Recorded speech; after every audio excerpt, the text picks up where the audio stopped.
a small town, under a giant oak tree in the park, sat Mr. John, a kind and wise old man. He spent his days thinking about life and the choices he'd made. Nearby, a playful boy named Jake kicked his soccer ball around, laughing and feeling like he had all the time in the world. One day, Jake walked up to Mr. John and said, Mr. John, why do you sit here all day doing nothing?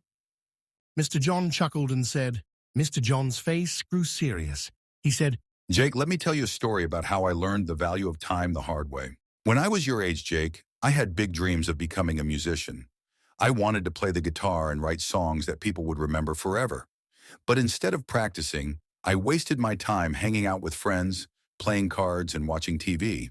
My guitar sat in the corner of my room, gathering dust. I always thought, I'll start tomorrow.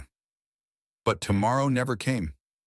By the time I finally decided to chase my dream, my hands weren't as steady, and life had taken me in a completely different direction. I missed my chance, Jake, and I'll never get that time back. Jake asked quietly.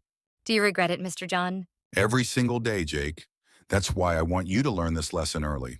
Let me tell you one more story, Jake. I had a friend named David. He also had a dream. He wanted to become a writer. But unlike me, David didn't waste time. David worked hard every day. Even after school and his chores, he made time to write.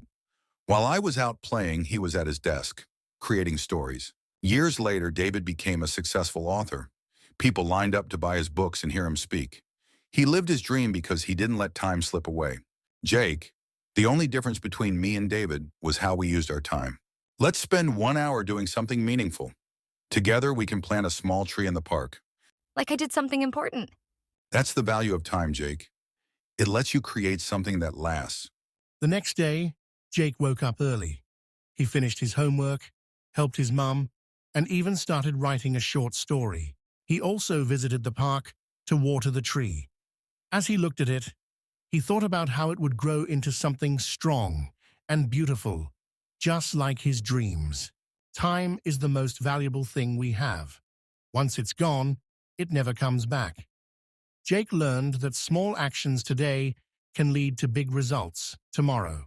Like the tree they planted, every moment is an opportunity to grow and build something lasting. The question is, how will you use your time today? If this story inspired you, don't forget to like, share, and subscribe. Let's make every moment count.